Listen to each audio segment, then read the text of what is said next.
Hello everyone, welcome back to Witches of the Moon with your Friday hostess Natalie. We are drawing very quickly to the end of this season. We have 3 weeks left this week and 2 more. And so I wanted to just let you know that you may notice that I'm wearing the same shirt in the next 3 videos. It's because this is the only other Saturday I'm going to have off for the next 2 weeks. I got last Saturday, this Saturday, and so I'm trying to get all of the videos done so that at least I know that they've been recorded and it's pretty good. Or at least that they're done. They're pretty good, but at least they're done. It's been that kind of a week, folks. So today, I'm going to try to knock them all out. So if you see me wearing the same shirt, the same hairstyle, same makeup, please understand it's not that I don't have a life. And, well, it's not that I don't, I have one shirt and one hairstyle in my wardrobe. Anyway. What I wanted to start with is this week's topic, which is Sabbat recipes. Okay. This is like the second or third time I tried to record this, and I'm having a tough time, so bear with me, folks. I'm sorry. Sabbat recipes. Now, that's kind of a broad topic because there are recipes for everything. There's recipes to your spell work, there's recipes to oils, there's recipes for making candles, there's recipes for making an incense, there's recipes for food that we use at the different Sabbats. So what I wanted to share with you guys were a few recipes that I've come across in my readings because I'm not naturally a crafty individual in the kitchen when it comes to developing things that are specifically for a holiday. I do use things like sunflower petals and marigold petals in cookies, like a sugar cookie recipe. I also make rosemary sugar cookies at Yule. So it's a basic sugar cookie recipe, but I add fresh rosemary to it. I go get fresh rosemary from my garden, I wash it up, make sure it's nice and clean. I don't use any kind of pesticides in my garden area at all. I have just a lavender bush and I have a rosemary bush, and then I have like holly. So I don't use any kind of pesticide, so I can just walk out, clip a piece, wash it, and have it ready to use. If you don't grow your own fresh herbs, but you want to use fresh herbs, you can use dried rosemary in the rosemary sugar cookies, but if you wanted to use fresh rosemary, you can buy it at the store. I know Walmart, if you look in the produce section, has fresh basil, dill, and rosemary. So you can do that.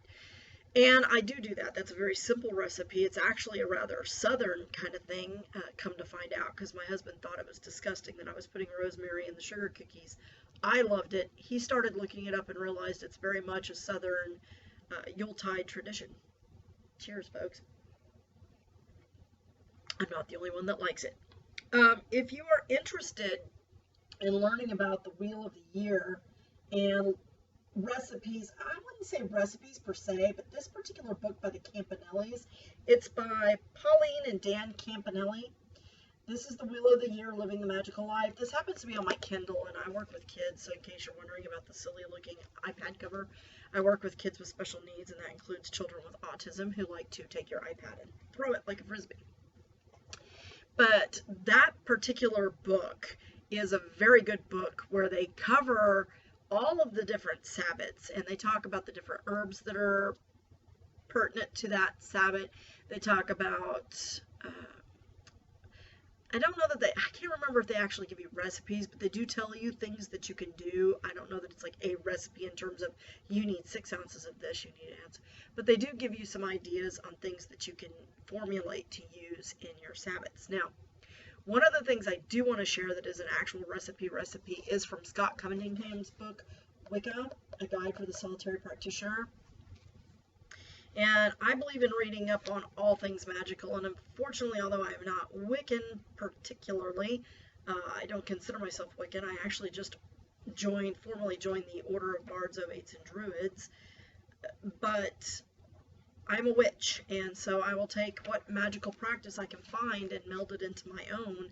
And he has some good recipes in this book, for actual foods. And the one I really like is this Beltane marigold custard, because I have a shit ton of marigold that I got from Star Wars Botanicals off of Amazon. I mean, they said it was far more than I expected. And so this is a particular, I'm very fond of custards and desserts. I have a sweet tooth, as you can probably tell. When I was younger, I was a size 6, folks. It's true. Right up until I had my 3rd child, and then I just hit 32 and put on 60 pounds in a year. Stopped putting on the weight, but could never lose what I put on. I don't know what it is. But I absolutely love custards and yogurts and things like that. So this actually worked quite well for that. It's a Beltane marigold custard, and I will kind of just run you through the recipe here, and then I will type it up and I will put the recipe at the end of the book. He's got one also for crescent cakes, and if you're familiar with Big Blue, which is the book by Raymond Buckland, The Complete Book of Witchcraft, he actually has a recipe in there for oak cakes, acorn cakes, which I have made before. Now, there are several species of acorn. There's one particular species of acorn that you can crack it open and eat it immediately, and then there are acorns that are very big. And then there are, you know, your standard little acorns like this that everybody's familiar with. These grow on our tree out front, and I gather these. Now, when you gather your acorns, if you're going to make the oak cakes, you have to make sure that they don't have the little hole in them. If they have a little hole in them like this, it has a worm inside of it. There's a worm that likes to burrow inside of these and eat up the nut that's inside.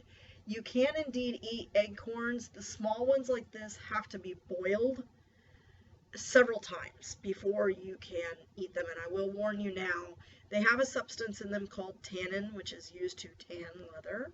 Okay, and the tannin, you have to boil it out of the nut before you can eat it. So you have to take your nuts and you boil them in water and until the water turns clean. You have to drain the water, refill it, boil it some more, drain it, refill it, till boil it some more, till the water boils clean. And I can tell you, it is a high stench. So if you have an outdoor stove or like a grill that you could put a pot on, that you could put water on, I would recommend doing it out of doors if you can. If not, be prepared to air your house out because it's going to be really strong. But you can utilize that and dry them out after you finish boiling them and make them into a flour and make any kind of like a little unleavened cake, a bread, whatever, out of them, just so you know that. Now for the Beltane marigold custard, he's requesting that you utilize 2 cups of milk, 1 cup of unsprayed marigold petals, 1/4 teaspoon salt, 3 tablespoons of sugar, 1 to 2 inch piece of vanilla bean, 3 egg yolks slightly beaten, an 1/8 teaspoon allspice, an 1/8 teaspoon nutmeg, a 1/2 teaspoon of rose water, and whipped cream. Using a clean mortar and pestle reserved for cooking purposes, you would want to crush up the marigold petals or crush them with a spoon. You're going to mix them with the salt and the vinegar and the spices, kind of mix it all together. You need to scald the milk with the marigolds. So you're going to put the marigolds in the milk and you're going to scald the milk, which means bringing it just to a boil, and you have to be careful, otherwise you'll burn it. And the vanilla bean. Remove the vanilla bean, add the slightly beaten yolks and the dry ingredients. Cook on low heat, and then the mixture is going to coat. That means you're going to start to see like a film over the top of it. When the mixture coats, a spoon, so stick your spoon in there, and when you see it, it sticks to the spoon. Add the rose water, and then let it cool. You're going to top it with whipped cream and garnish with fresh marigold petals. So that was from the Wicca Guide for the Solitary Practitioner. And you can alter these recipes, you know, and Mr. Cunningham is always very good about that. He talks about how important it is to take those recipes on your own. So if you don't want to use marigold, say you don't particularly care for the flavor of marigold, but you wanted to use jasmine, you could use jasmine or any kind of herb that's edible. Make sure it's edible, that it's not poisonous when you eat it, to utilize as an herb for the Beltane season. So jasmine, roses, I've seen rose custard made before. It's much the same way. It's a basic custard recipe. You're simply utilizing the bits of the herb in there. what people don't realize is you can indeed eat rose petals. They are indeed edible. I used to chow them all the time as a kid. It drove my mother nuts. But something like that, I really liked that recipe because I like custards. So that is a recipe that I actually vary and utilize for different things. Like at Samhain, I will utilize pumpkin in place of the marigold, and I will make a pumpkin custard. Because pumpkin, to me, I associate very intensely with the season of Samhain. I love pumpkin. It's one of my favorite flavors and smells in the world. And I like to utilize pumpkin. Pumpkin pie is also something very good that you can utilize at Samhain. A lot of people associate it with Yule or with Thanksgiving here in the United States. And that's true, we do, but during the pumpkin season, I mean, everything pumpkin to me. I make pumpkin muffins that I utilize during Samhain, and I even bake them. Oh gosh, I didn't even think to grab it. I have a little, I'll go get it. Okay, so I was talking to you guys about the recipes for Samhain that I like to do, which is pumpkin muffins. I like to make pumpkin muffins. You do it just like you do a banana bread or zucchini bread, except that you're going to use pumpkin. Usually unless you want to actually go and get a baking pumpkin, which they're only about this big, and they're a darker, deeper orange. It's not the big pumpkin you use to make a jack-o'-lantern with. They're small, and they're more meaty than the larger variety.